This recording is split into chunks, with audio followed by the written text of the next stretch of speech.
Hi, everybody. Welcome in as we get your basketball underway. On a Monday, Coyotes have already won the ladies' game, and now the men trying to do the same. And you may look at our scoreboard as we post it and say, hey, something up, something's wrong. No, that was actually a technical that was shot prior to the start of the game. I do not know what sparked the technical. It was not a player-on-player type issue, just some formality that had to be addressed, and as a result, it's a 1-0 ball game before it actually gets underway. And now we are underway here at the Cooper Center. Wallace, Selma putting DeMar, Salisbury, Damian Horton, Khalil Jones, Drew Kusel, and Jonathan Williams on the floor to begin this one. Coyotes have got Ozell Purifoy, Tank Washington, Poke Reed, Elijah Pippins, and Joshua Whitehurst. Jumper not there. Yes, it is indeed there for Whitehurst. And we have got a tied ball game at 3 very early in this one.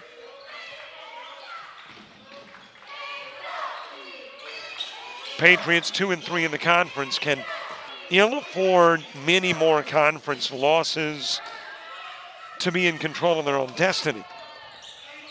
Not saying that a 3-loss team won't get in, but you probably at some juncture with 3 losses or any more than 3 start to need help from somebody else. But the Coyotes still in charge of how things could go for them. They win, they're in.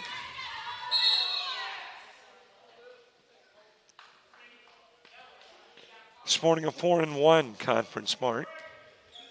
9-10 overall.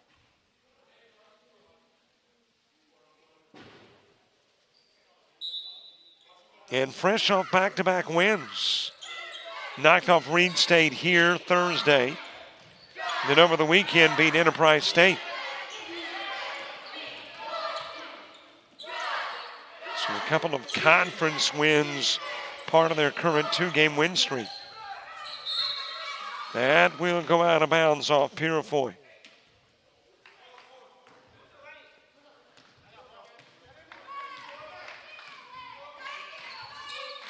Kusel bringing it to the top of the key.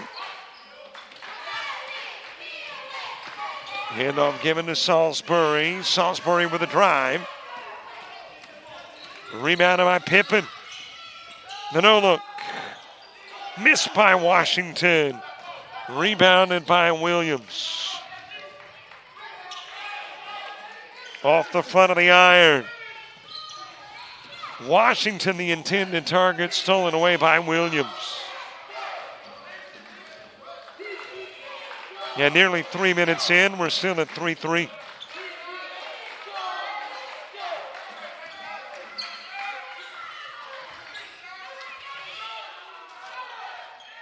From the charity stripe, it will not fall for Salisbury, but it will for Williams.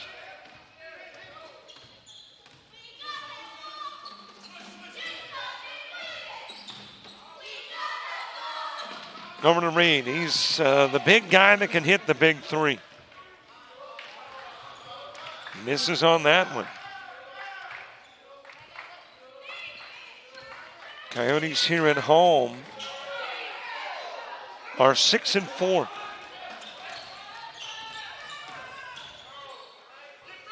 Wallace Selma struggling on the road, 1-8 away from Selma.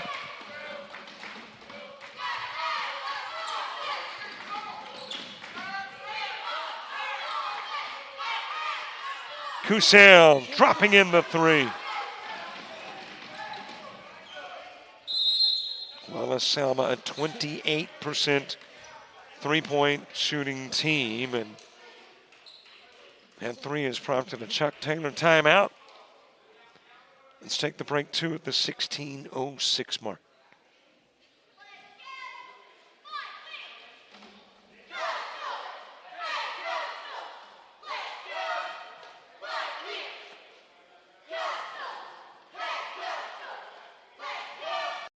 You've started this journey by yourself, but you won't have to go it alone, because now you're a part of something, a community that wants you to succeed, thrive.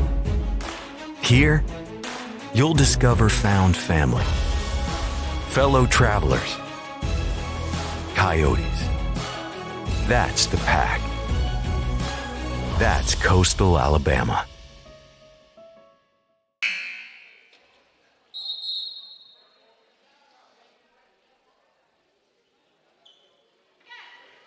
Inside the Cooper Center. Yeah, she's watching the game on her iPhone. Okay, maybe not. Might be checking in on Vandy and LSU in top 25 women's basketball, or any of the number of top 25 men's games, or how about the NFL playing tonight? Rams and Vikings, so that could be part of the iPhone menu over on the opposite side of the floor. Purifoy, Horton with a rebound off the miss. Stolen away by Whitehurst. Washington jamming it in.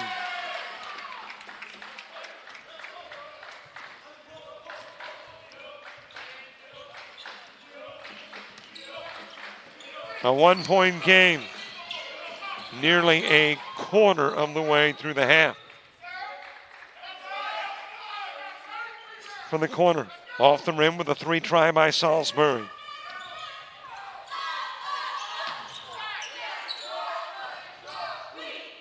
Whitehurst out front, it goes to Pippen.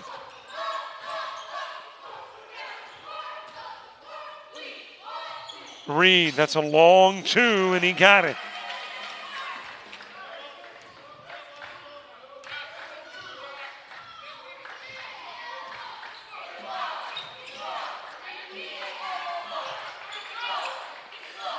Back to Kusel. Off the rim, rebounded by Washington. That long wingspan. Able to reach out, snag it. Topside give to Whitehurst. And it's Pippen near the elbow. Down low it goes to Reed.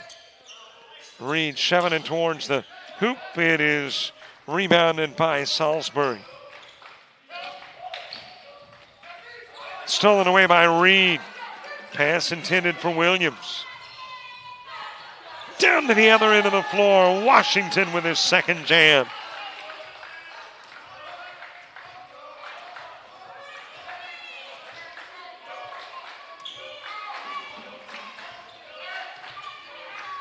Coyotes by three. Left open in the corner. Knocking down the three ball is Jones. And that's got us all knotted up at the 13:40 mark.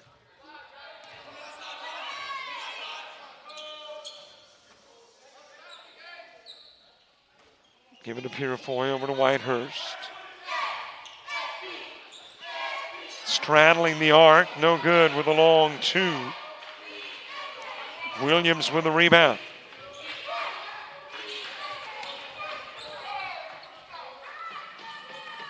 Over to Kusel. Out of the corner, Salisbury throws it away. Whitehurst has got it. Puts it up from outside of the paint.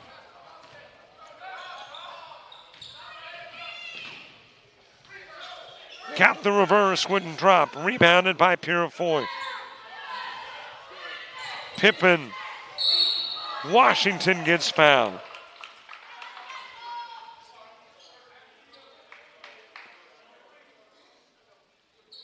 So Washington will shoot. Trying to break apart the 11-all tie.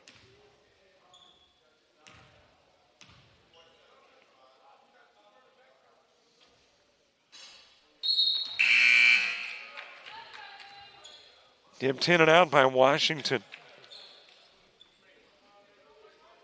Averaging 15.5 a game. He is the top percentage shooter, field goal wise, in the ACCC. He's a fellow that hit 64% of his floor shots.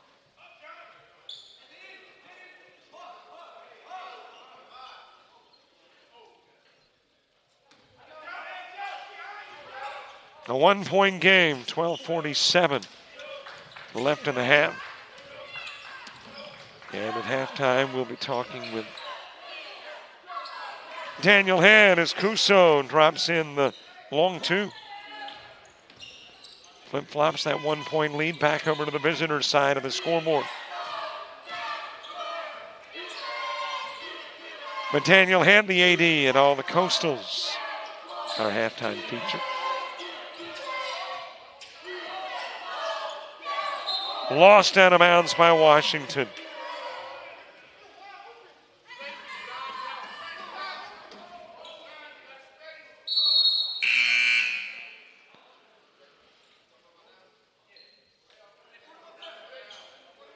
Alterius Beasley coming into the game for the Coyotes. Also checking in is Jonathan Fitch.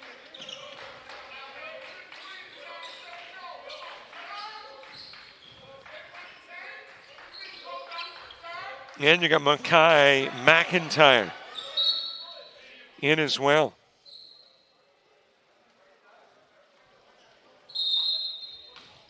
$11:55 to play, half number one.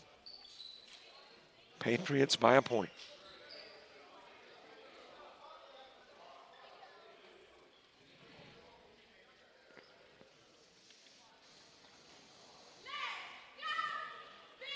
University of Alabama Online, where legends log in.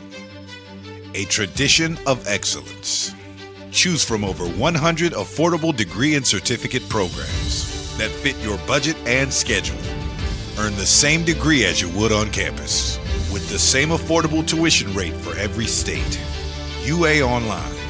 Advance your career and change your life. Get started today at online.ua.edu. There are a number of the Lady Coyotes. Just knocked off Wallace Selma. 79-50 to go to 4-0 in conference play. And of course have a big matchup against Sneed State coming up on Thursday in Boaz.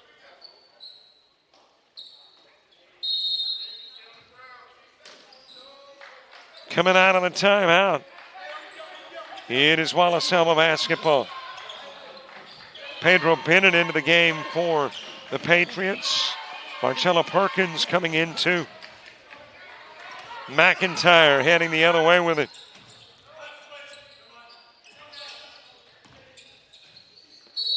Lays it up, lays it in, draws the foul. Has a chance for three.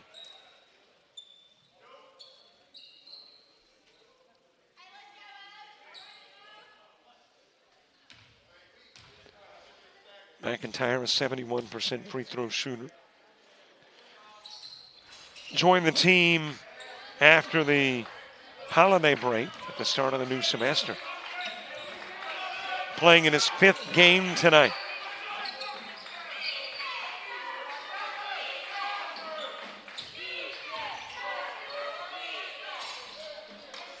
Just outside of the paint, that is Perkins with a miss. Washington the drive and the score.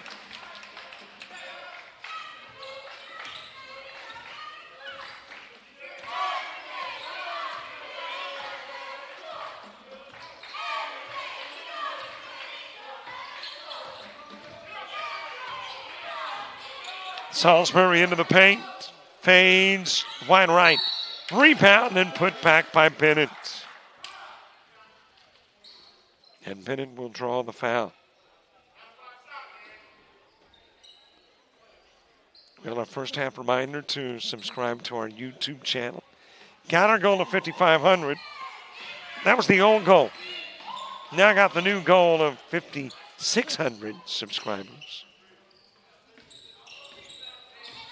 We would like to be at 10,000 by the end of the year. Is that too lofty to pursue? I'm thinking no. I mean, heck, one day we want 1 million subscribers. Is that too lofty? Well, it is a rather big goal. You never know, though. Tipped out, retrieved by Javan Duncan, who is in.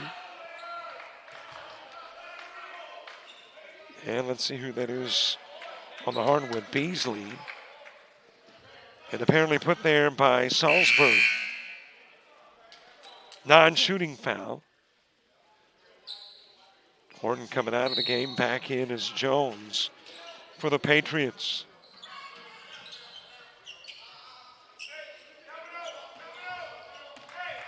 McIntyre out front with it. Duncan back to McIntyre.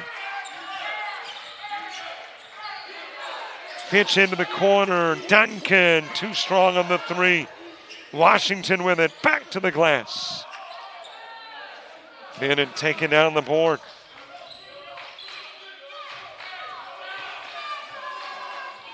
$16 each, better than halfway through the first.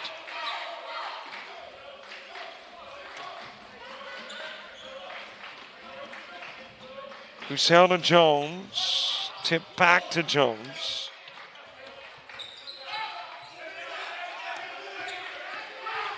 Shot clock about to run out. Salisbury forcing the shot. Washington. Duncan on the other end. And Duncan, I think they call it a goal 10, so the bucket counts in the and one, or is it a two-shot foul? Let's see.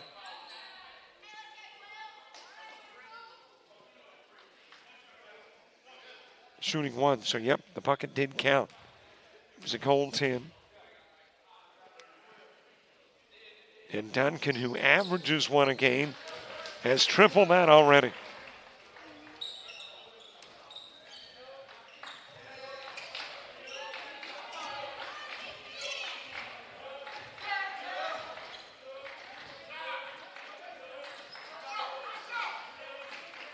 Roussel out front with it, McIntyre defending. Perkins thinking about the three and now puts up the two from the elbow.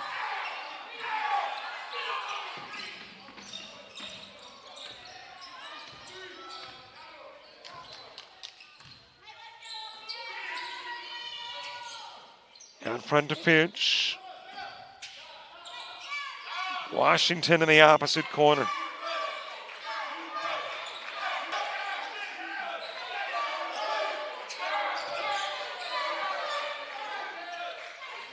McIntyre too strong on the three. And walking with it while trying to come down with the rebound was Bennett. Got two number ones coming in. Jamin Cook for the Patriots and Ozil Purifoy re-entering for the Coyotes.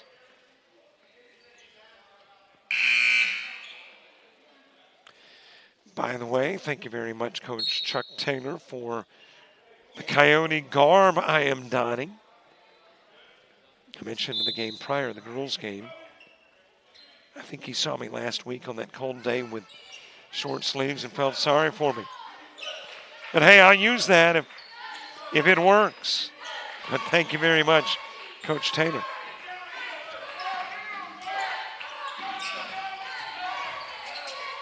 McIntyre, right-hander, no good. Beasley had it. Lost it out of bounds, but it was tipped that way by Perkins. So the Coyotes will be able to keep it.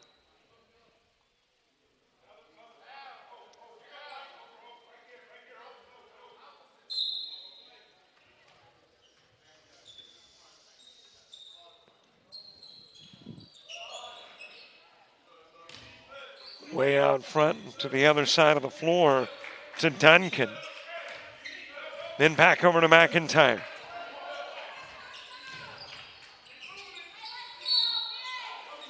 And there is a foul on the floor committed by Cook. And that's got us to the media timeout. 7:56 to play. Half number one in a one-point game in the ACCC Division II.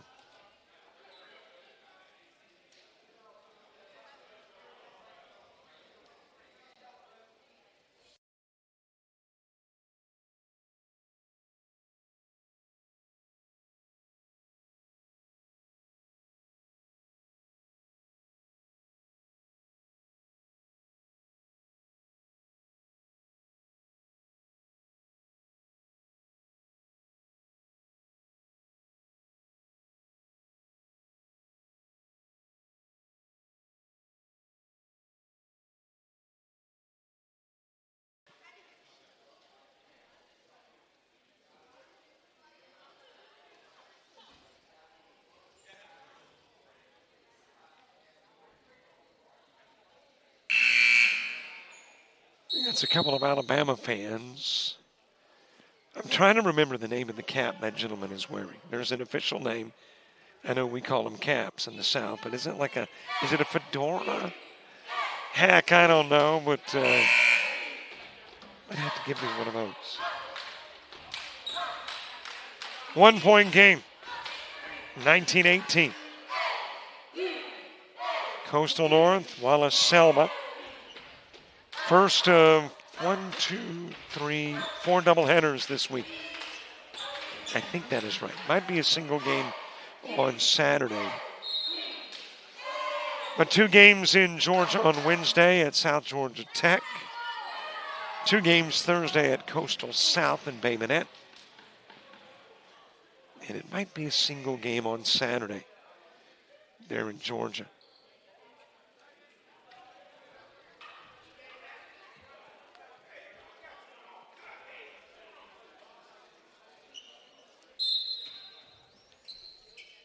Well, I think they just sent the official scorekeeper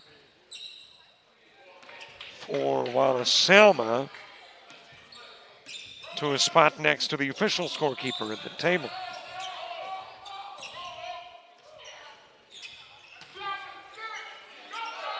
Well, I'm assuming, and I do not know these things. Off the iron for Duncan. That only players and coaches can be on the bench. And in this particular case, it was a non-player.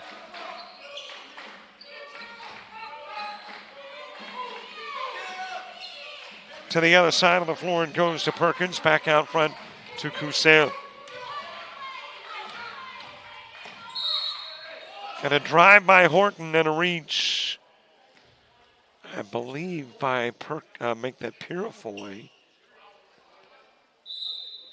And he did indeed reach.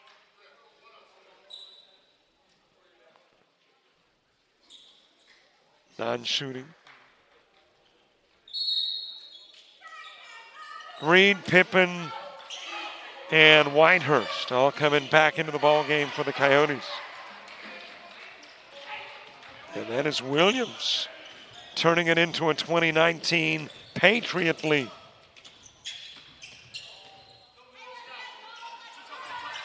Hand it off to Pippen.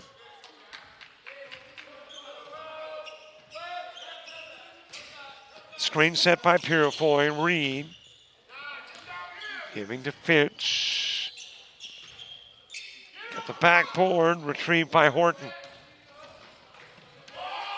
Jones to the other end of the floor. From the corner. Three-pointer swishes in for Perkins.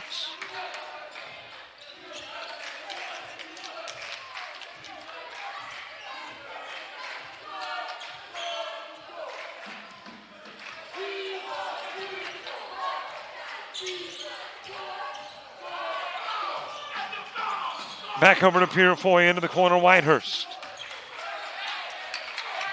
Pippen topside. Long 2 in the foul committed by Horton.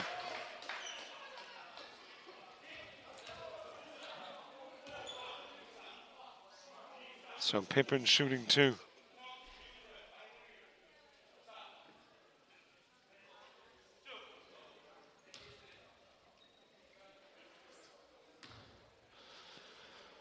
And I think the coach just relayed, I make that the umpire, just relayed messages to both benches to quieten down the, can we call it vocality? I don't know if that is a word, on the fouls. Pippen's a 71% free throw shooter.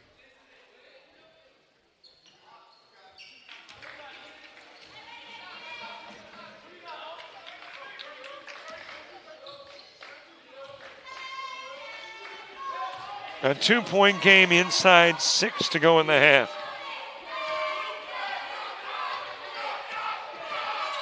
Kusel, top of the key, gave a look over to Jones. That is Horton. Into the paint. Rebounded by Washington. And he lost it off the quads. Reed trying to come up with it. And we got a jump ball with the possession arrow, sending it to the Patriot into the floor.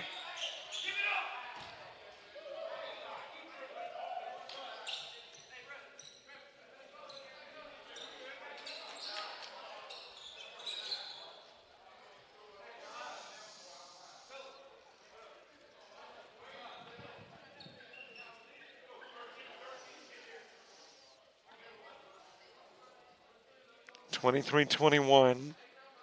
Wallace, Selma lead.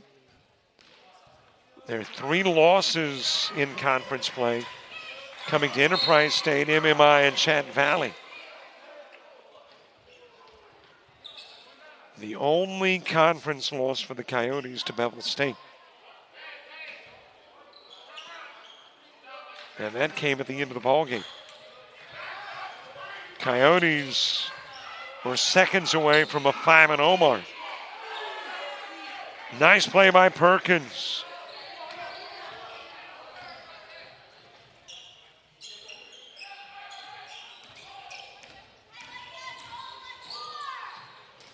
Pippins to Reed. Washington with it.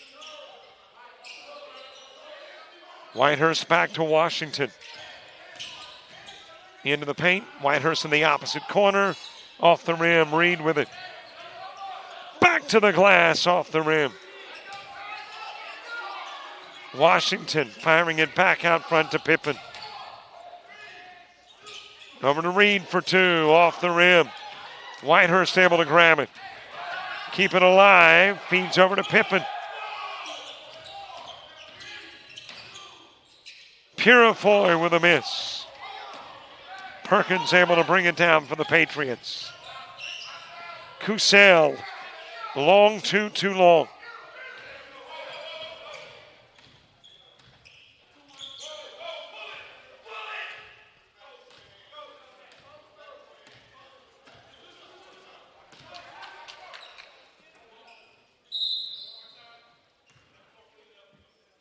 Little spot on the floor where Purifoy slipped, and that prompting the official to stop play to get that spot cleaned up. Moisture on a varnished gymnasium floor can send your body in directions, one part of your body one way, the other part another. Your body's just not built for that. At least most of us aren't built for those kind of contortions. I guess a contortionist, different story.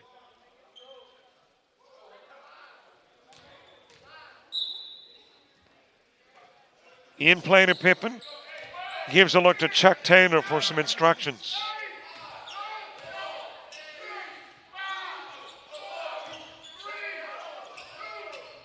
Purifoy knocking down the long 2.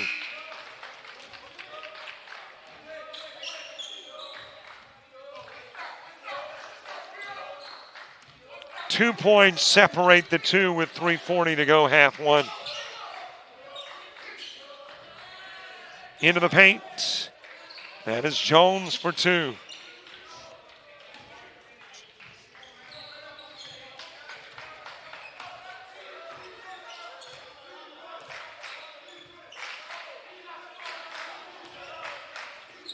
These two teams will meet again in February in Selma. Lob to Jones. Over to Kusel. And there is a Washington foul. And that's going to get us to the media timeout. 3:07 to play. Half number 1.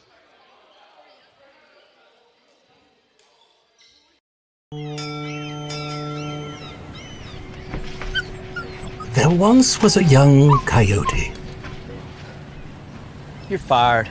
He found himself ill-suited for the jobs of the world. He struggled to compete in the corporate environment. This isn't working out. And failed at the simplest of tasks. I think I'm gonna have to let you go. no matter how hard he tried, his coyote hands were just not meant for regular jobs. That guy is fired. Until one day, when he was hired for the perfect job. To become a mascot.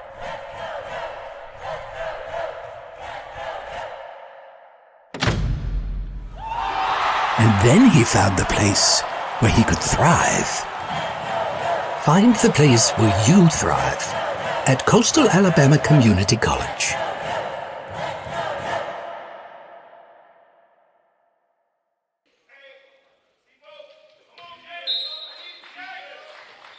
.307 to go in the half. Perkins, top side, it goes to Horton. He'll fade and go too long. Xander Stevens into the game for the Coyotes with a rebound. Duncan back into the game too.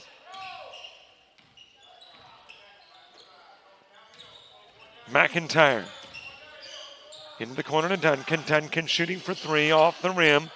Rebounded by Reed. And Reed couldn't get the putback, nor could Purifoy.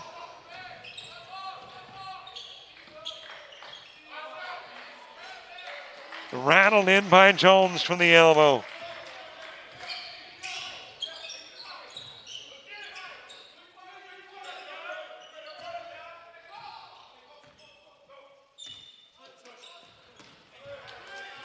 You want to be playing basketball at the end of the year at Montevallo in Division II.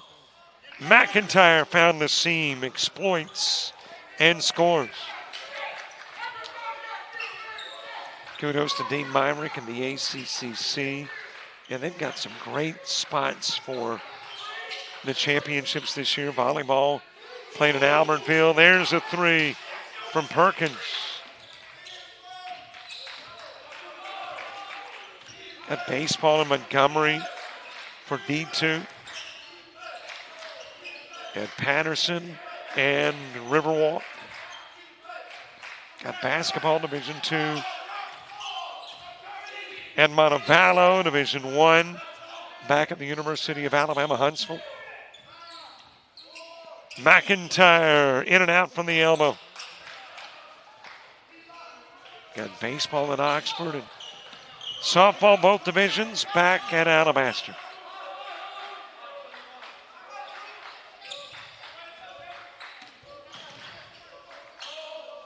Seven-point lead. Perkins trying to make it 10.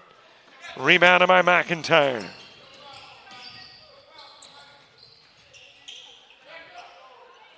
Couple of close range misses by McIntyre.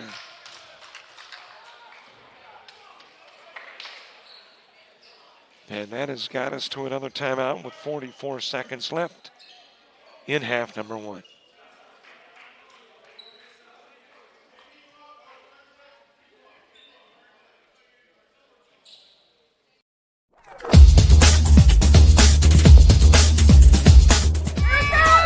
Just about all White Jones County. Diving catches, shortstop. Gross.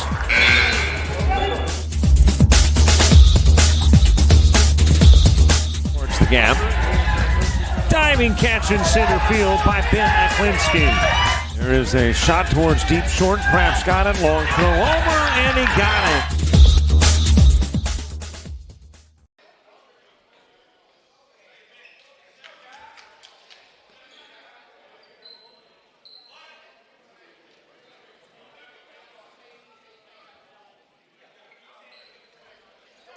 .44 to go in the half.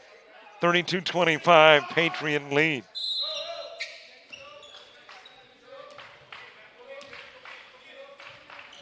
Speaking, by the way, of baseball and softball, we are now about 2 weeks away from the start of baseball and softball here on JockJive.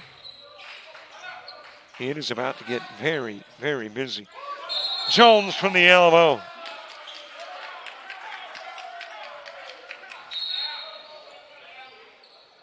And you got a foul committed by Williams. And that will get us into the bonus. A 1-and-1 on the other end of the floor for Beasley.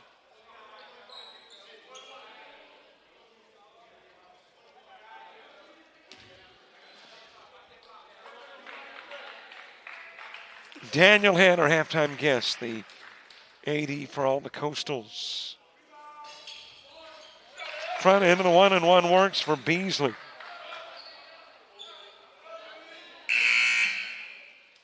And if you've just got to step aside during halftime,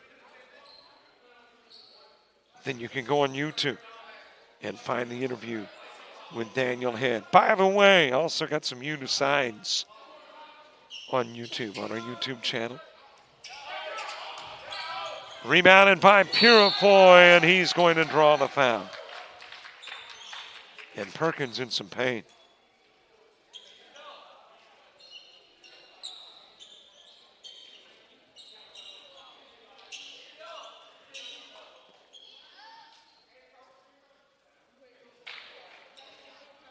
And he is going to be assisted to the sidelines.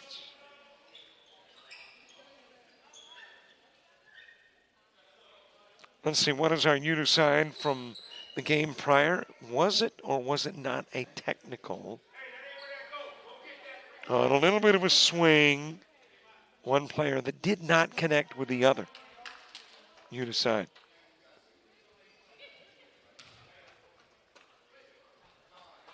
It is there on our YouTube channel. By the way, brand new episode and brand new look to the JUCO Rush coming within 2 weeks. So be on the lookout for that too. New programming on our YouTube channel.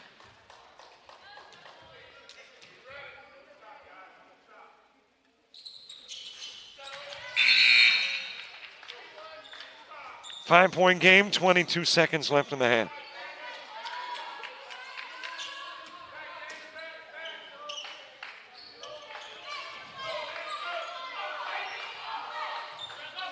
Gabe Stevens is checked into the game for the Coyotes. Also in is Trey Durant.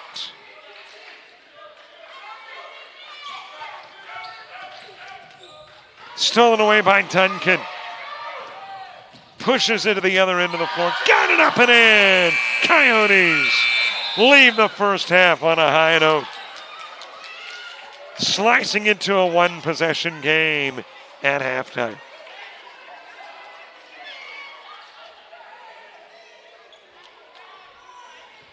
(32-29) at the half. Coyotes and Patriots here on JockJive. Our conversation with Daniel Head. It is next.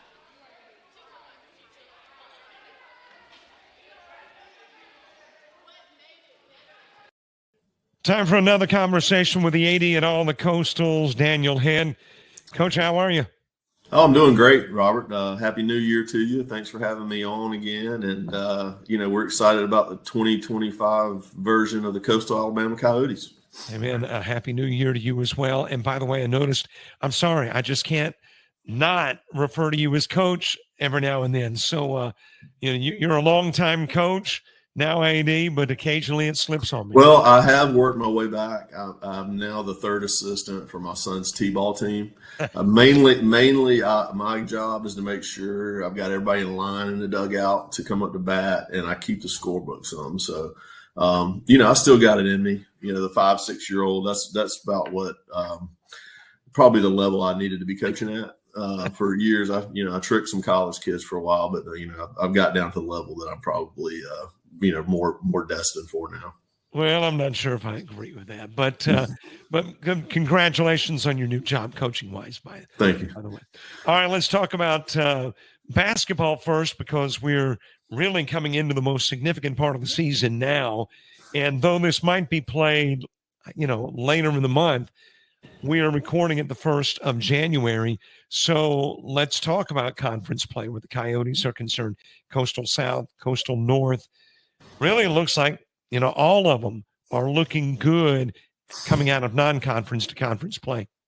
Well, we really feel good about our basketball programs and our coaches that we have running those programs. They've done a great job this year and all season getting their teams ready to go.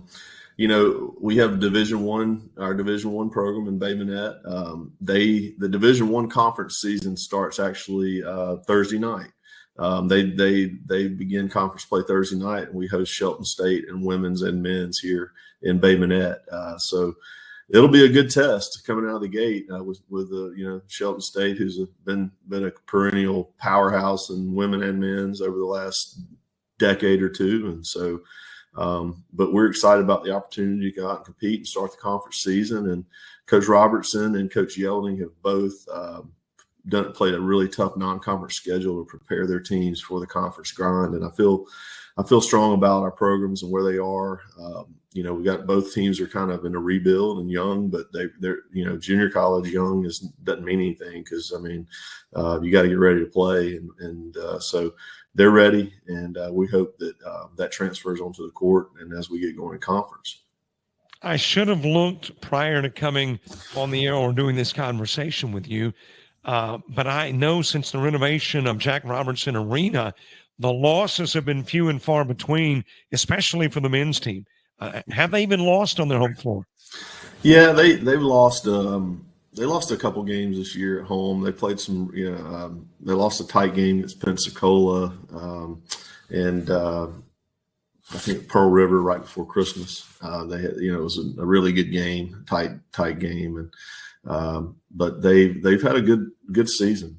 We're really, Coach Robertson right now sitting at 8-4 in the non-con, and then Coach Taylor and they're 2-1 in conference in Division II in Monroeville. So they're sitting right there at the top of the standings. They got a big conference game Thursday night. Got Reed State, who's kind of the newer program, second year, but that we're right down the highway from each other. So it's turned into a little friendly rivalry, and great chance to start the 2025 conference season with those guys Thursday night. And then Coach Armstrong also, they're undefeated, tied for first in conference. She's there. A lot of that team's back from last year's run, and she's brought some new kids in that have added value to the program, and we're excited about their season again. As they come off the defending ACC and South District champions.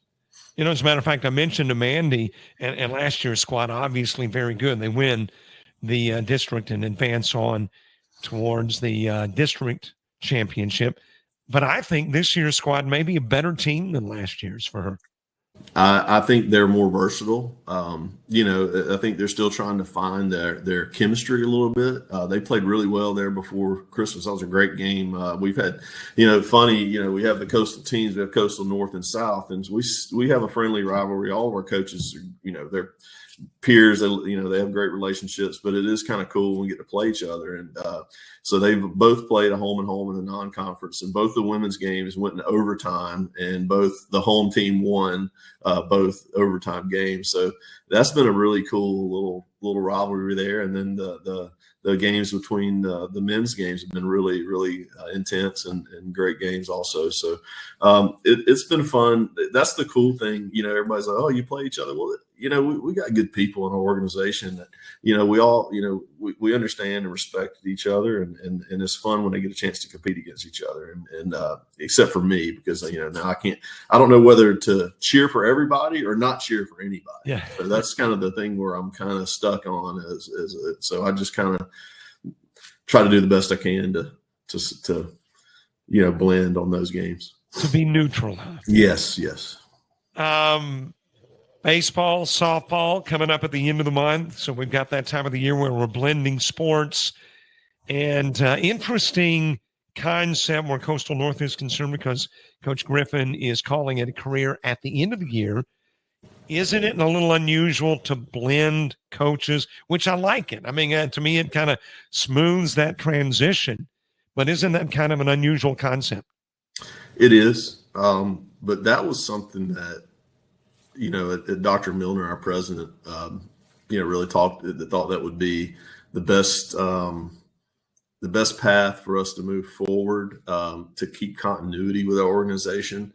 Bruton baseball has gone, those kids and that program they've been dealt a lot of adversity over the last few years, there with the we had the consolidation and, the changeover. And then we had Coach Blevins and his passing, and it was just awful. And those kids went through that. And then we had an interim coach. Then we had another coach for one semester. And then Coach Griffin, came back to really an opportunity to give back to the program that he helped build, help build. And so we didn't want to lose that momentum, especially coming off the championship season last year. And we feel like we've got another solid team in place in Bruton this year. So the worst thing that could happen is, Coach Griffin retire at the end of the year, and then we go through a 2-month coaching search, and then you got players that may not want to come back or leave, and you have no continuity. And then the recruiting cycle, how can you recruit when you don't have a head coach that's going to be there? So this was a win-win for us. Right now, Coach Matt Collins is our new going to be the head coach after the season, and he's been dynamic, hitting the ground running and recruiting hard. And he and Coach Griffin are the coaches there this year. He's the assistant. Coach Griffin's the head coach, and basically he's the associate head coach. They are working hand in hand. Coach Griffin's letting Coach Collins basically make all the decisions about the future of the program, facility, anything he wants to do, and then they're collaborating on how to be the best program they can be this year. Going over to baseball in Coastal South, you've got Coach in his second year now there at Coastal South, and was right in the thick of things, about a couple of weeks out at the end of the season last year. So he's kind of already built up this level of expectation for Coastal South. Yeah, J.D. Pruitt has done a great job. Last year, he took over a program there about a month before school started. That was kind of, we had a lot of our coach the year before knew before the end of the year that he wasn't going to be back. And that's kind of what we learned from, I'll be honest with you. We went through that situation. By the time we had someone hired, there was a 3 or 4 month gap. And it really, Coach Pruitt came in last year, and it was, we were trying to put a team together really fast. And they had a good year. They overachieved, in my opinion. They were in the top 2 of the conference for probably 3/4 of the conference season.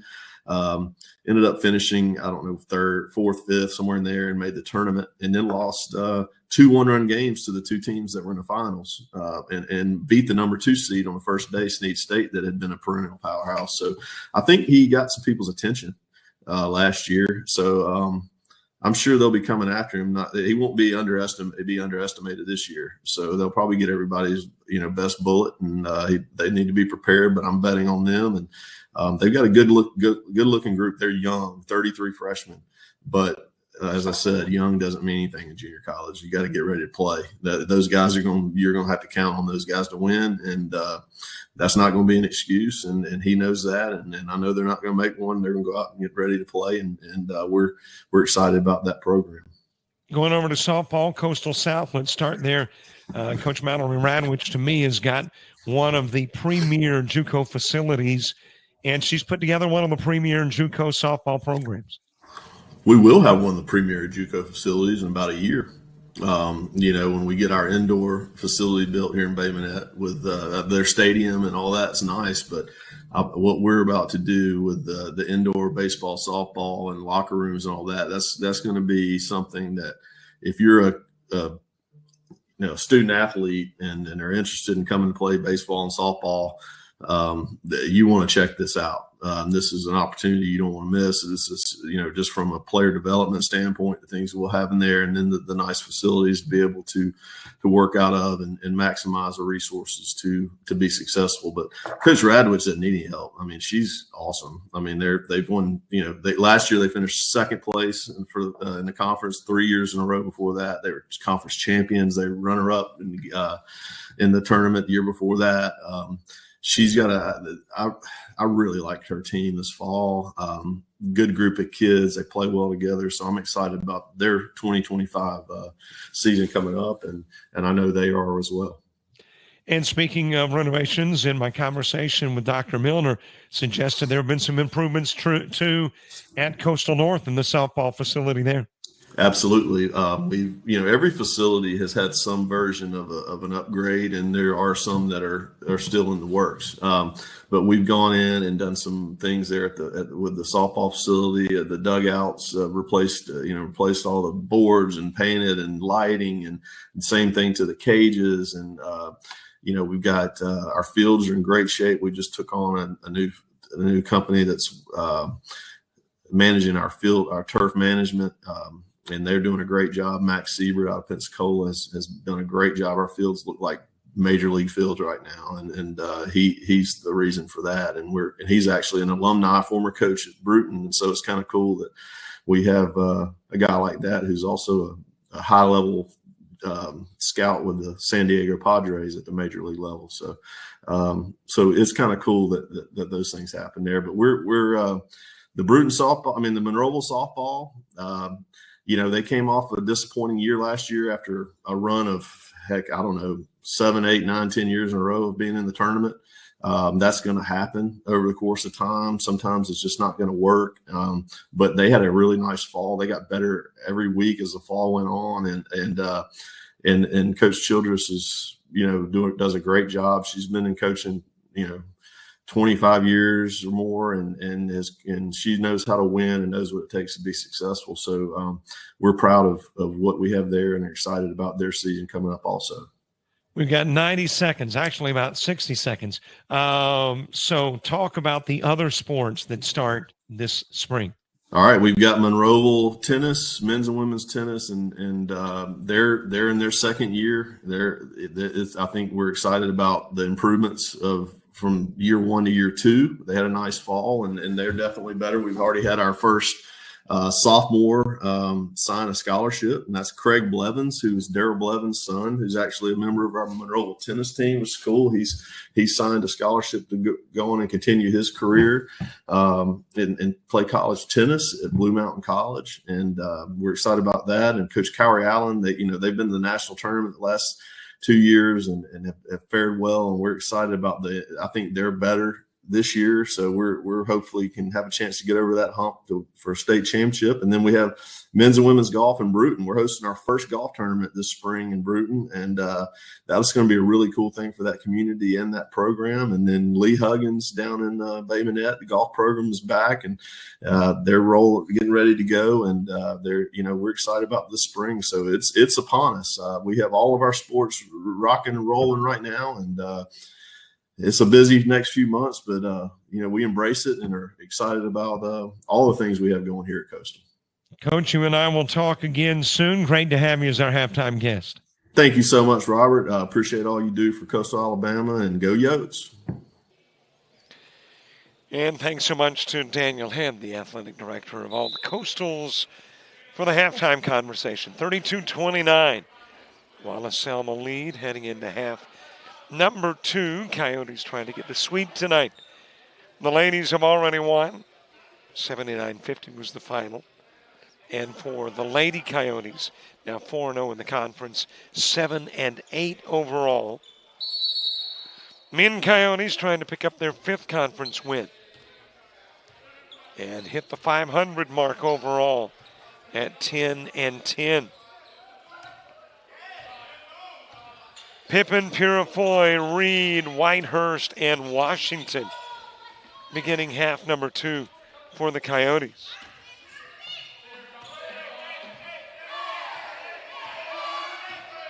For the Patriots, it is Salisbury, Horton, Jones, Williams, and Cusau. So the same 5 that began the ball game beginning half number 2 for both teams.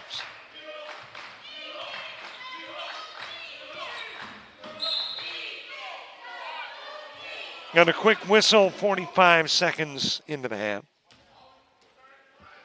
By the way, I checked out women's college basketball, only one top 25 game. And it was LSU knocking off Vandy, 83-77. No men's top 25.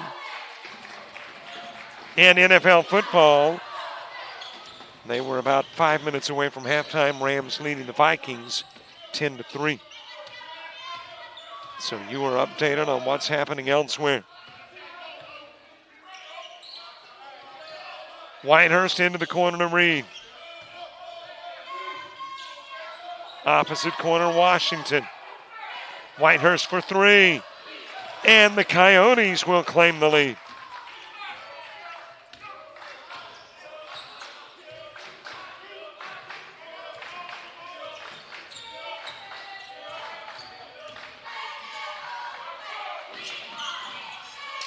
Knocked down from the corner by Horton. So a reciprocating three on the opposite end by the Patriots. For the Coyotes, it is off to Boaz, Alabama on the 15th, taking on Snead State. They'll be back here against Enterprise State on the 23rd. For Wallace, Selma, their next venture is at home against Reed State. The same Reed State that Coastal North took on last Thursday.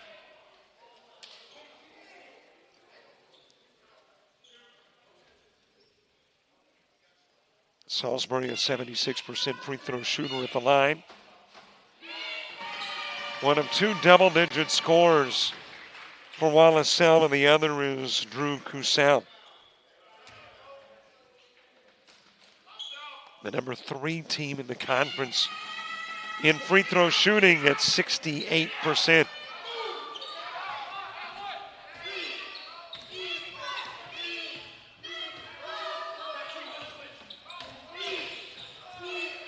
Purifoy, rim and window, no two though. Cusell able to come down with the rebound.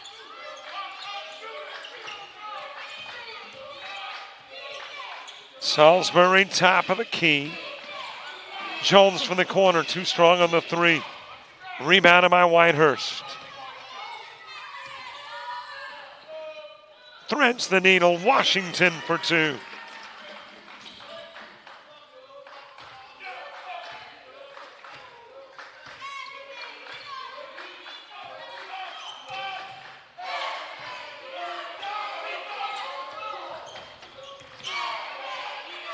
Salisbury out of the corner, goes to Horton. Top side and then into the paint. Williams lost it, battled to get it back from the corner. Salisbury off on the three. Whitehurst able to track it down. Gives over to Pippen.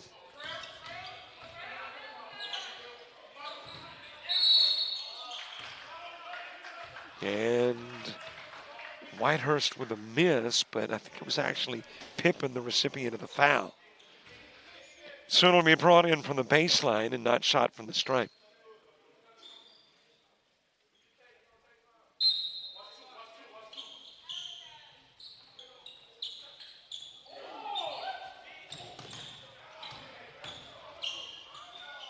Peter Foy feeds into the corner. Whitehurst with a miss. Cusell's got it. Missed on the opposite end by Salisbury.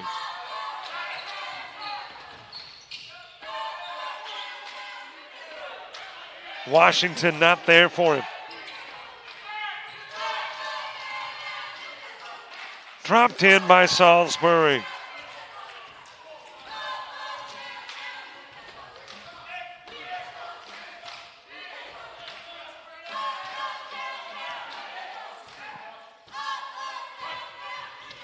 And that will take us to the media timeout.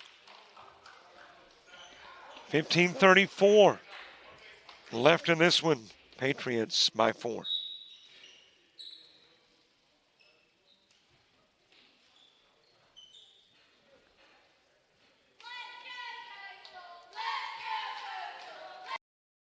When you're starting something new, it's never easy. You're going to make mistakes. You'll doubt yourself. But you're in a place that wants you to succeed, thrive. And soon, it will just start to feel right. Suddenly, you'll get it. Your fear will turn to confidence. first-time tasks become second nature.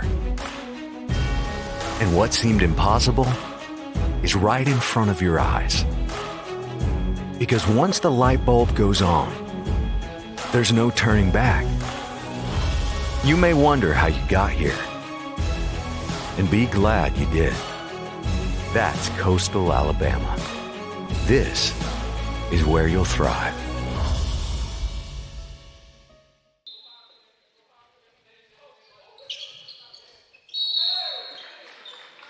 Washington drawing the foul.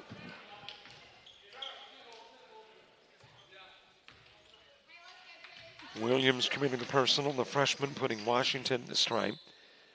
A 65% free throw shooter on a 64% free throw shooting Coyote team.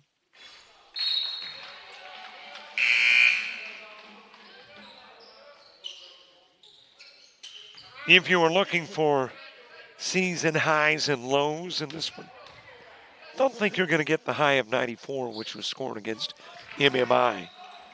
Unless there is one heck of an explosion in the next 15 minutes from North.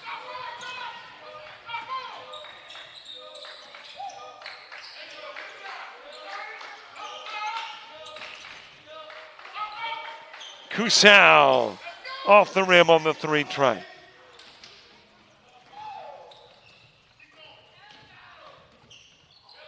The Coyotes' best defensive effort limited a team, in this particular case, Delgado to 41, but that's where Selma sits currently, so I don't think they're going to go silent the rest of the night. Purifoy gets fouled.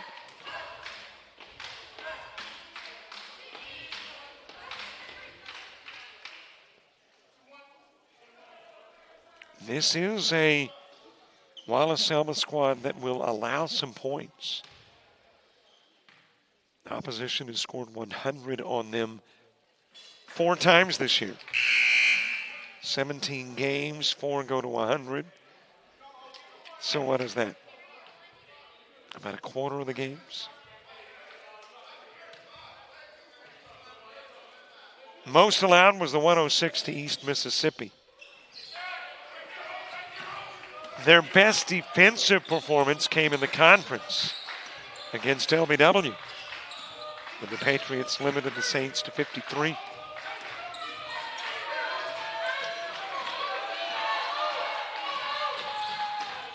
Kusau into the paint.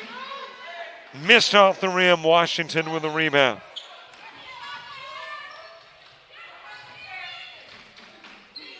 Drive to the glass off the rim. Purifoy. Horton will wrap it up. And then Horton stepped out of bounds. I think, no, he was pushed out. So Washington pushed him.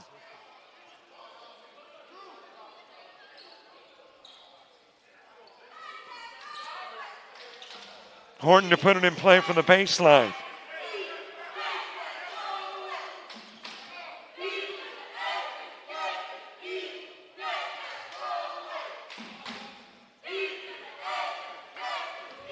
In play to Kusau.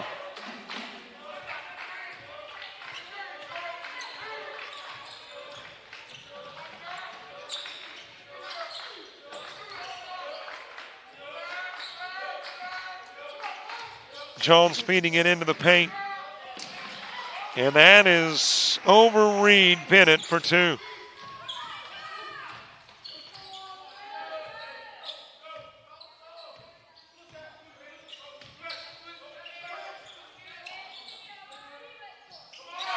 Into the ball game is Trey Durant. Durant gives to Whitehurst left side. Back to Durant. Durant looking for his first points of the game. Rebounded by Washington. Not able to get a drop. How about Reed? Reed will do it.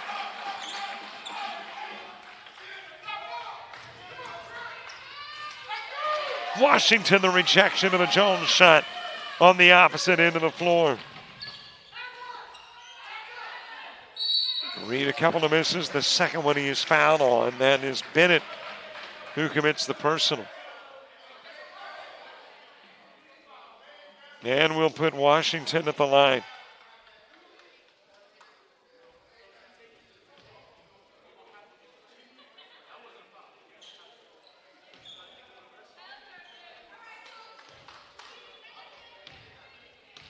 Washington, as I mentioned, the #1 shooter in the ACCC from the floor. Has seen his numbers drop a little bit from the floor tonight, missing some bunnies. Whitehurst and Purifoy out of the game. McIntyre and Fitch coming back in.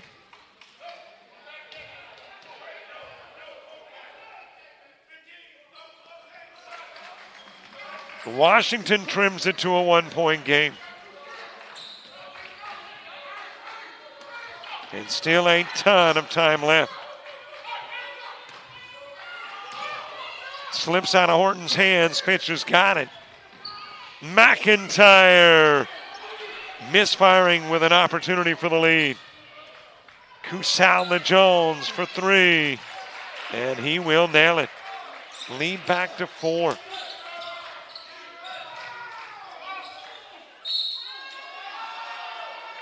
Washington getting fouled.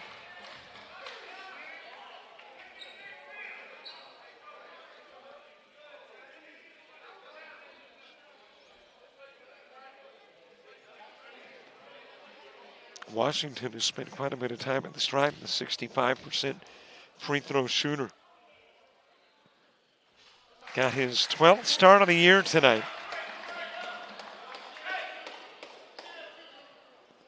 Only Purifoy and Living have started more games. We have not seen Living tonight at all. Living, the #5 rebounder in the conference, but he has been on the bench all night long. Off the rim for Salisbury. Washington driving the offensive charge to tank.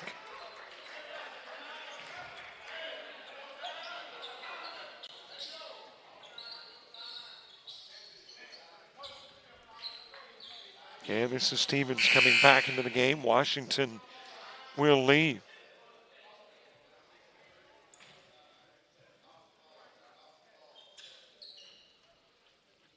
Well, there's only a handful of players on the bench we have not seen, Living being one of those. William Page has not played. And I don't think we have seen Elijah Lewis.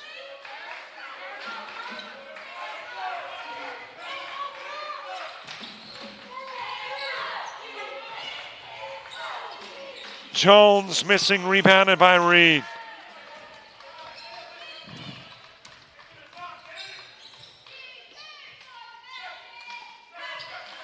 Durant with it out front.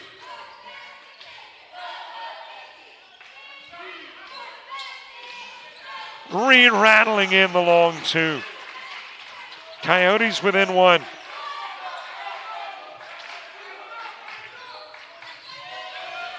That is thrown away.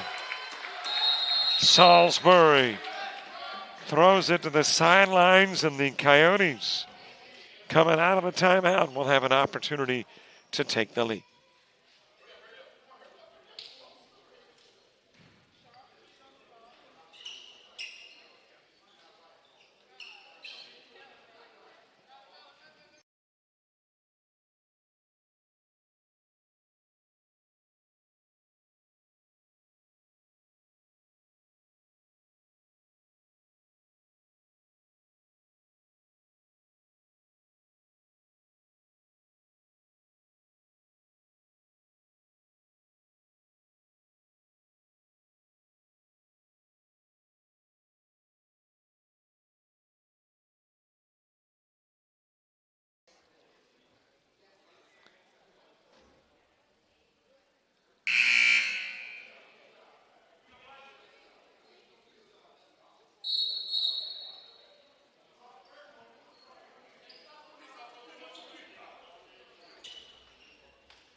11:42 to go. Coyotes with the basketball and an opportunity to grab the lead for the first time in the second half.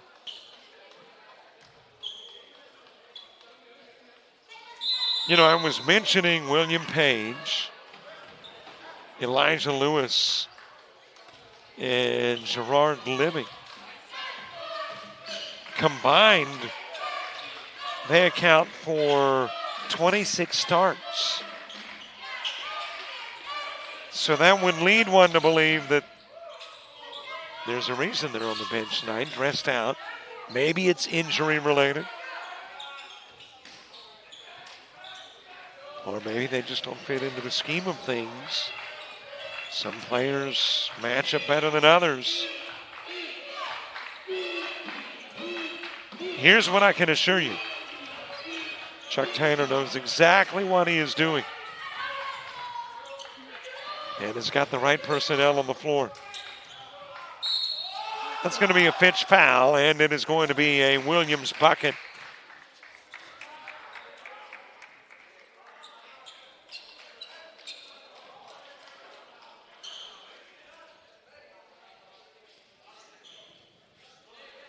And apparently some perspiration on the floor. That's got to be 10-2 before we resume play. Williams, a 57% free throw shooter, averaging just under 10 a game.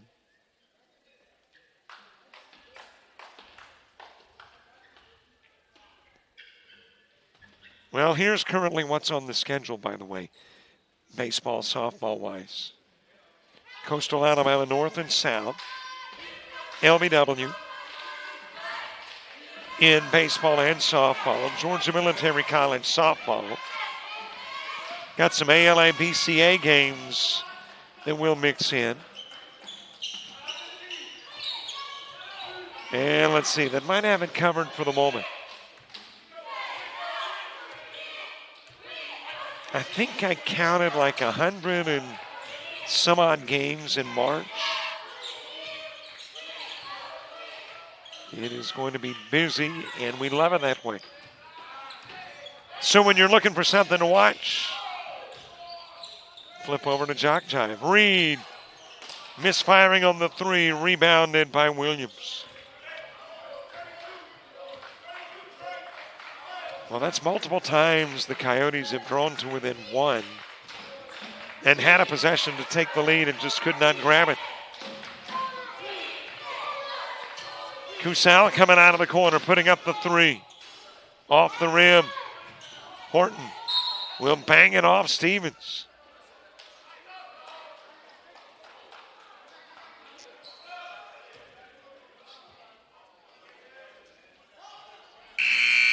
So it is Patriot basketball.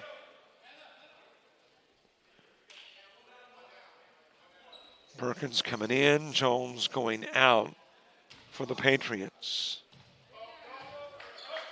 Put in play to Kusal. We are inside 10.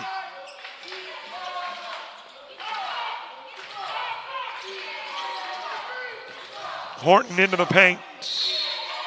And he'll draw the Stevens foul.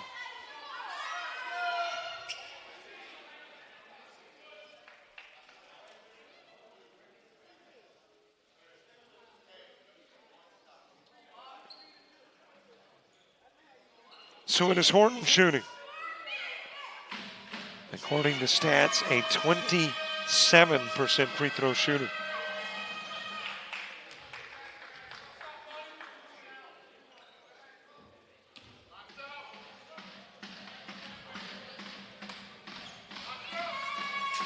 Didn't look like somebody that shot 27% that trip. Hit them both. Durant bringing it down the floor for the Coyotes.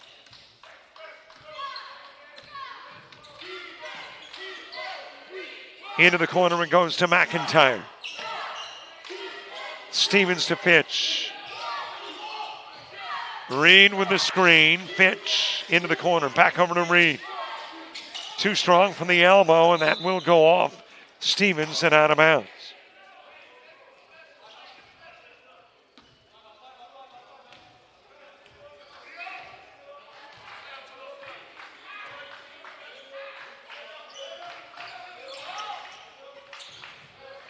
Out to Kusal, given to Horton.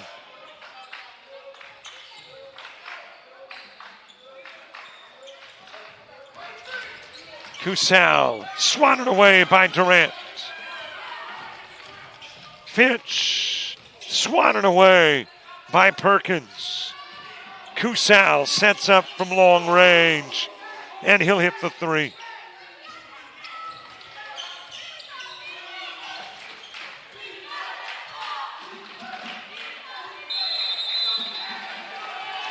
And that's going to take us to a timeout.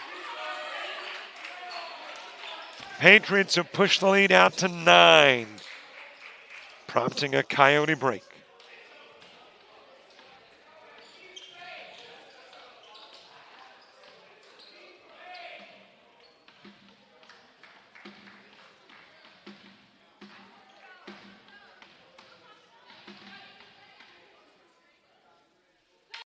You've started this journey by yourself, but you won't have to go it alone.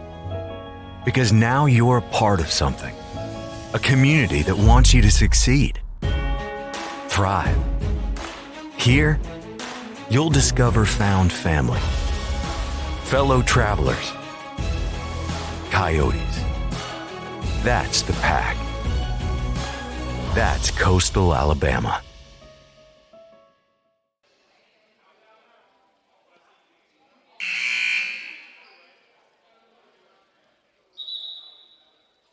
Cheerleading squad here, trying to root the Coyotes on to victory. Did for the ladies. Worked wonders. Got them a 29-point win. And still working to try to get the men Coyotes in the win column.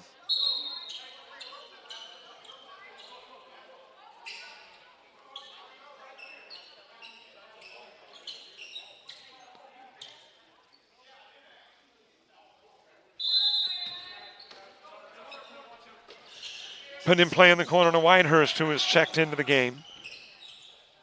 Washington with a miss. Horton giving it to Kusal.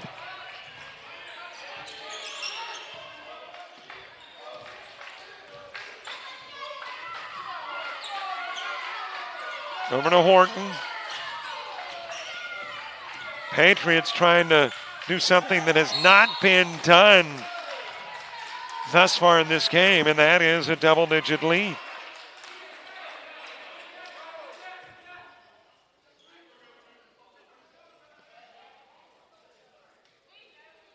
And Horton, who went 2 for 2 moments ago, back at the stripe now.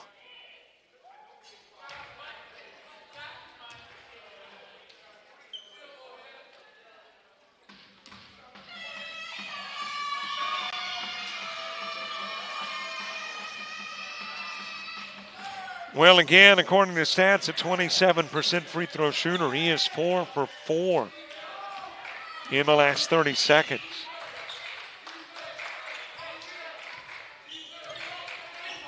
And for the first time, that lead exceeds 10.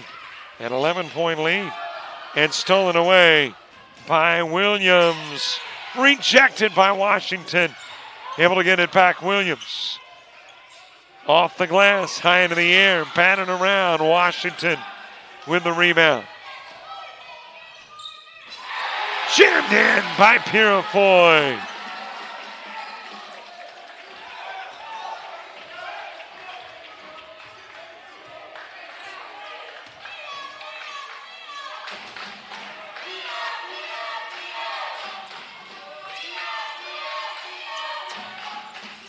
Perkins in and out.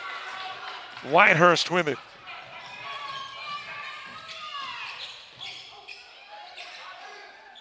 Purifoy, 2 more. And that will prompt a Wallace Selma timeout. Coach seeing the Coyotes catch fire. Tries to douse the Flames with a timeout.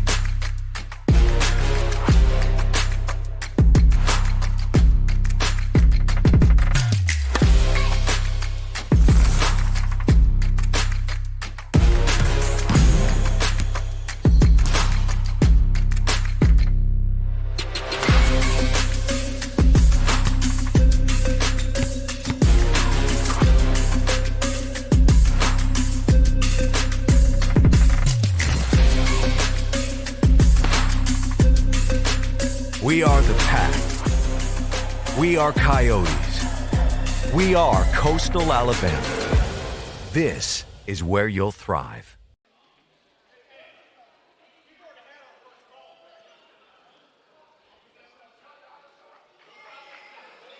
Cooper Center in Monroeville.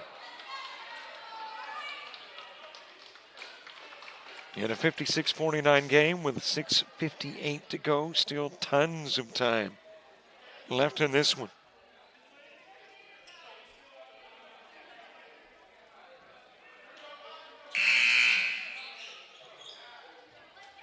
Coyotes have been known to play some close games. Pull out a close one against Reed, a close one against Enterprise State, lost a close one to Bevel.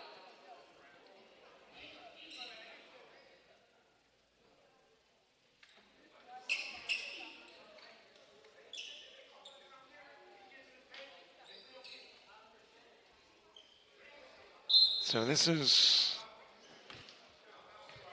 how they like it. Well, okay, I'm not sure they like being down by 7 with 7 to go. But they are not scared of being down by 7 with 7 to play. Come back before and plan on doing it again. Salisbury kicks it over to Cusal. That is short, and Whitehurst has it.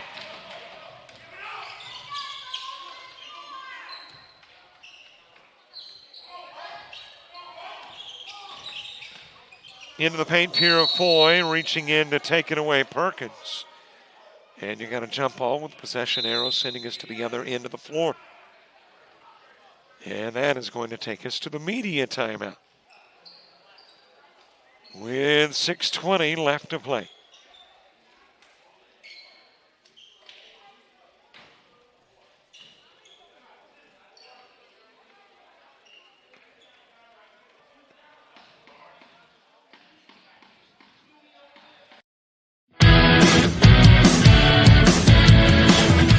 Frustrated. She's having trouble with her defensive player. Look at this sweet pass behind the back for 2 on the assist. And that one is hit on a rope to center field. Watch that one.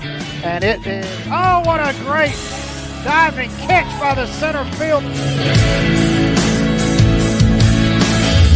And in that game, it was basically a running back by committee. I mean, you had a lot of guys carrying the football. Is that the protocol for the upcoming season for the backfield of Jackson State? It's a really nice pitch to get the ground ball double play. Second one. 6-5 is your final. East Georgia advances to the championship game.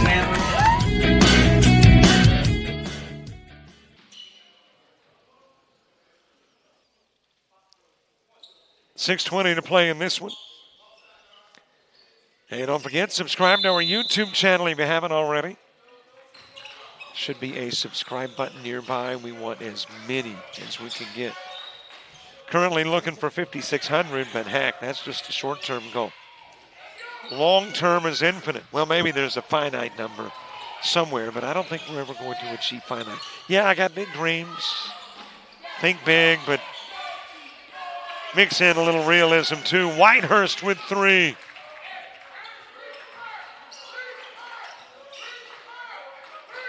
And to reach that finite number, I mean, man, you're talking billions, right? Laid in by Salisbury.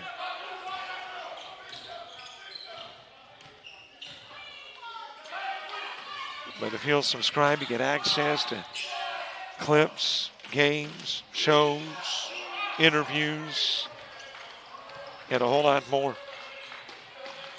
And we are constantly working to grow it. So there is more community involvement. Top of the key 3, Perkins. That is big for Wallace Selma.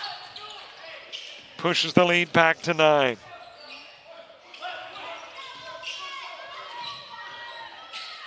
Over to Reed, given out front. McIntyre with a handoff to Pippin. who is checked back into the game. And you got a foul called on Williams. And that has got the Coyotes shooting the bonus for the rest of the half.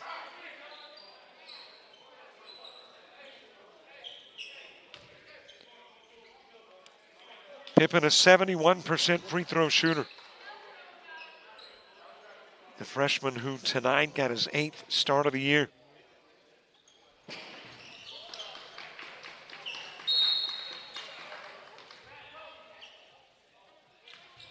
Coyotes trying to win their 7th here at the Cooper Center and improve their record against Alabama teams. Division 1 and 2 combined to 6 and 5.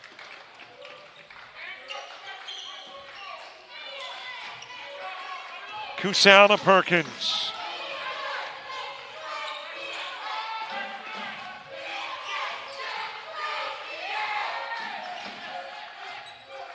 Salisbury backing it out.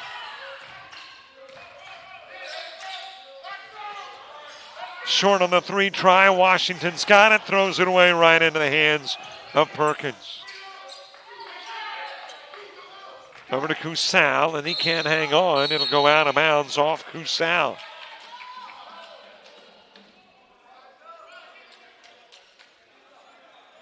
A 3-possession game with 4:19 to go.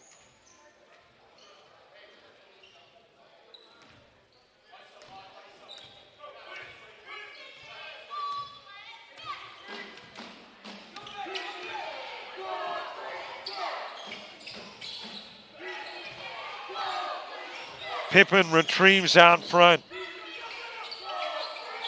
That is Whitehurst for 3. And it'll go out of bounds. And who touched it last? Apparently Washington. And we have just gotten to the last media time out of the game. 3:57 to play. Patriots leading it by 7.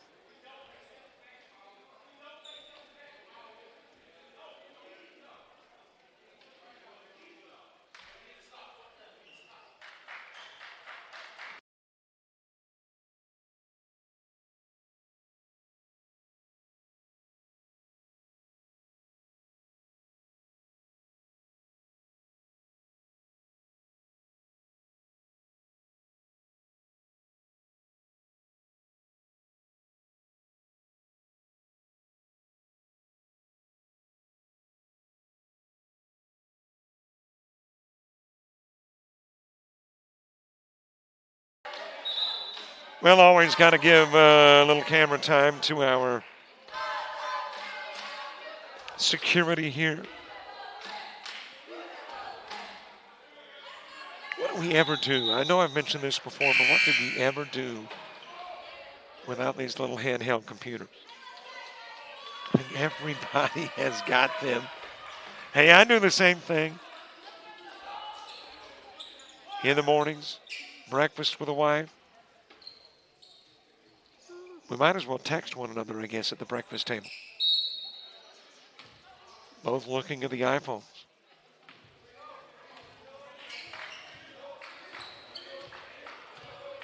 Inside 4 to go.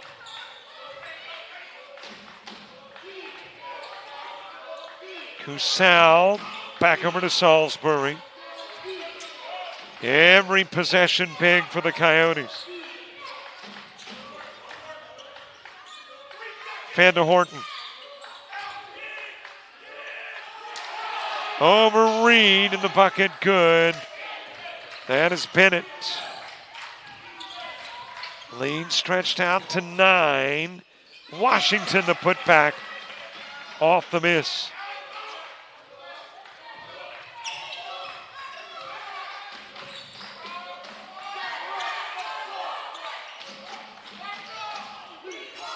Perkins misfiring on the 3. Whitehurst has got it.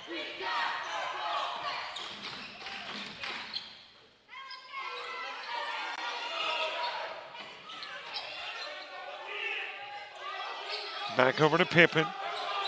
Lobs down low to Washington for 2.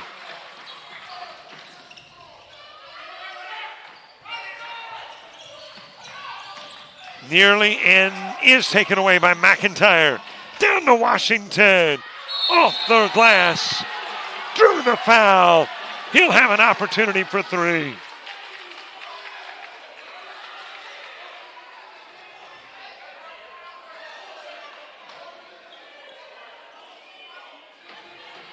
And the Coyotes right back into the ball game.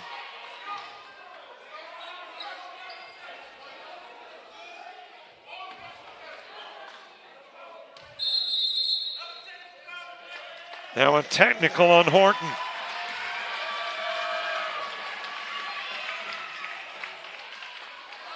Wow, that's a big technical. Horton continued to talk, and I guess the official just got tired of it after an extended period of time, allowed some of it, and then said no more. Wow, that's huge. You're talking about now the possibility, and now you got players conversing here, and that's getting a little fractious. And you're talking about the possibility that the Coyotes tie it up this possession if they can make free throws. Whitehurst will have one more. Missed it. And now Washington will shoot. So the Coyotes, instead of tying it, can get to within 1.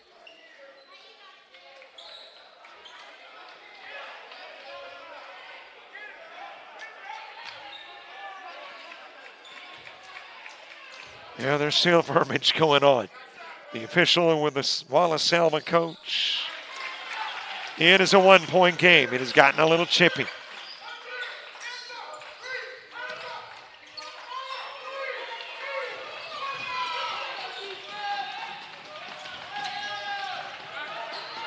Horton feeding it out front to Kusal. Off on the 3 try. Rebounded by Perkins. And another opportunity for Wallace Selma in a 1-point game.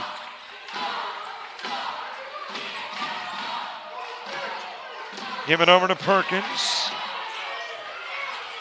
Salisbury with a drive. It is missed, and Whitehurst wraps it up. And the Coyotes, who are down by 11, have a chance to take the lead.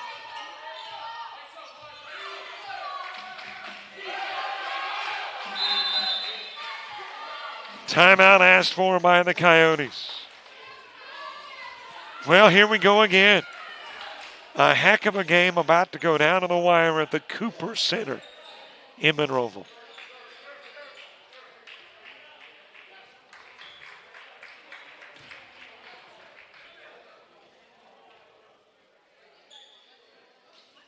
University of Alabama Online, where legends log in. A tradition of excellence. Choose from over 100 affordable degree and certificate programs that fit your budget and schedule.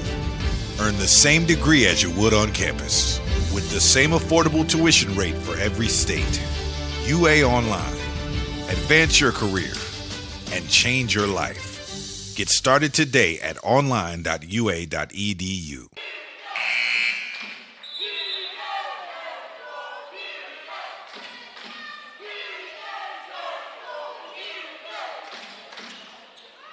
Coyotes with possession, 1:42 to play in a 1-point game. Pippen to put it in play from the sidelines, and Will to McIntyre. Back over to Pippen. Off the rim. But a push.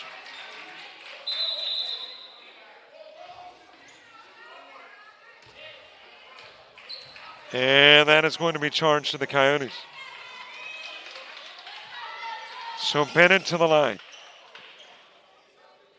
With an opportunity to give the Patriots a little more breathing room. Perkins, a 71% free throw shooter. And that is Marcello Perkins at the stripe.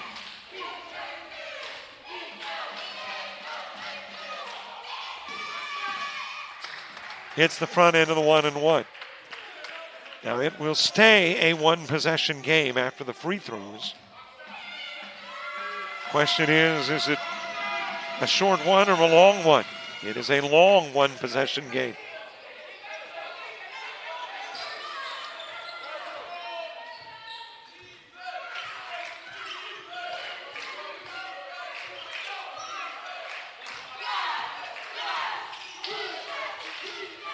Pippen picking up the dribble, gets rid of it to Whitehurst. Washington a down low look. Whitehurst dropping in the three. Coyotes knotted up at 65.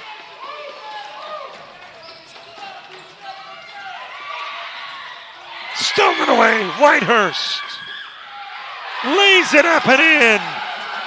Coyotes taking their first lead in the second half.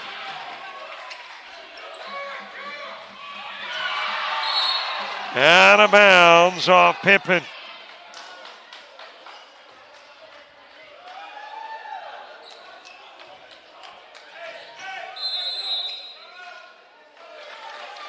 Well, here we go again. The Cardiac Coyotes taking their first lead of the ball game, or the second half of the ball game, with 48 seconds left.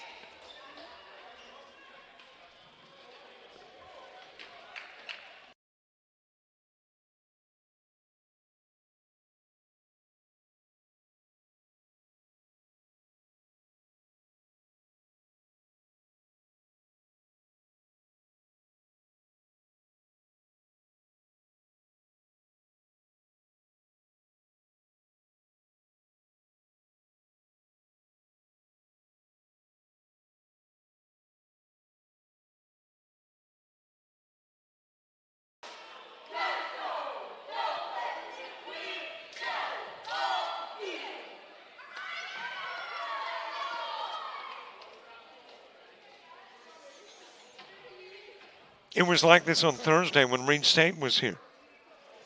Coyotes wound up winning it by 4, 74-70. But that 4-point victory made it look bigger than it actually was. That was a really close game. And here we are again in a really close game.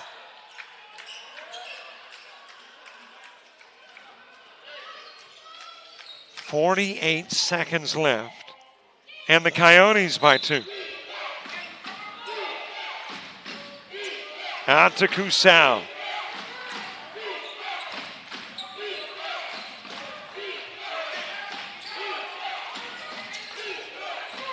Horton. Back it goes to Bennett. Perkins with it. Salisbury had to force the shot off the rim, rebounded by Washington. And Cusau will reach around Washington and foul Whitehurst, who will go to the line with some huge free throws.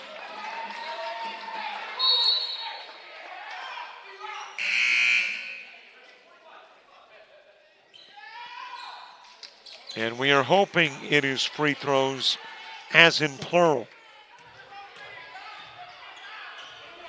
The last of the 1-and-1s. Double bonus the rest of the way. In and out for Whitehurst.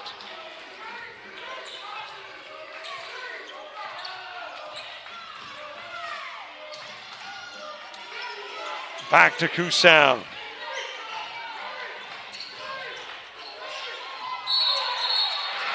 And there is an offensive. Coyotes get the basketball. Perkins the foul.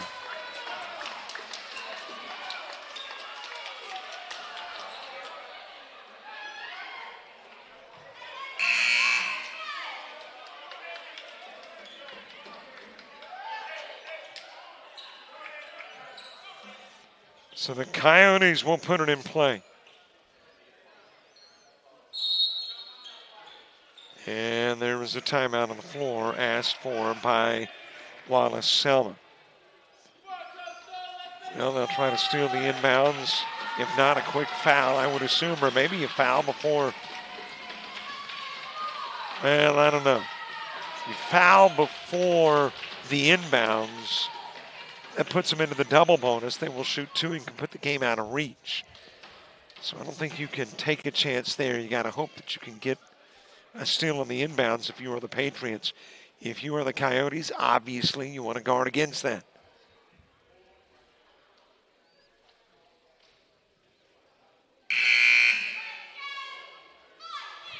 They want to get it safely in and then just sit and wait on the foul. Go to the line, drop in two, put it out of reach. And they will try to inbounds it to one of their better free throw shooters. Typically that is Whitehurst, who hits 75%. You got Pippen, who shoots 71. So obviously the preference would be to get it into one of those two. And they do to Pippen.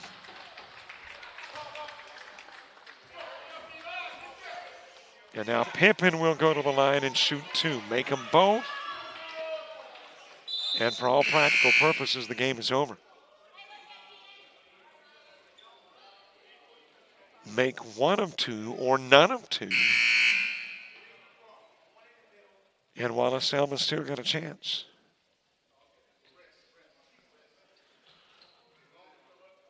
And Salisbury is fouled out of the game.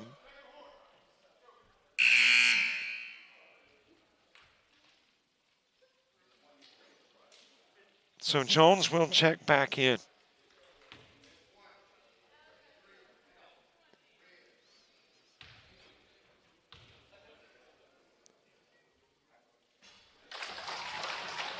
Big for Pippen. This one is even bigger to try to put it out of reach.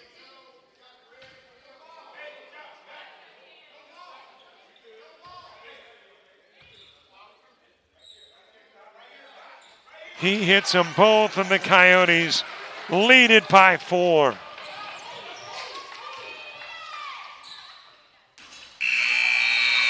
Coyotes win again. And again, in come from behind fashion. And again, barely. But barely counts as a W. And the Coyotes are now 5-1 in conference play, 10-10 overall. They are 7-4 at home. That's 7-4 at home. 6-5 against Alabama teams and 2-2 on Mondays. And there's your final score, 69-65. And the Coyotes will take both tonight. Ladies by 29 and the guys by 4. Thanks so much for watching. Don't forget, subscribe, follow us on Facebook, Twitter, Instagram, TikTok, and Threads. And we'll see you Wednesday in Georgia for South Georgia Tech basketball. For Coastal Alabama and JockJive, I'm Robert Williamson. So long, everybody.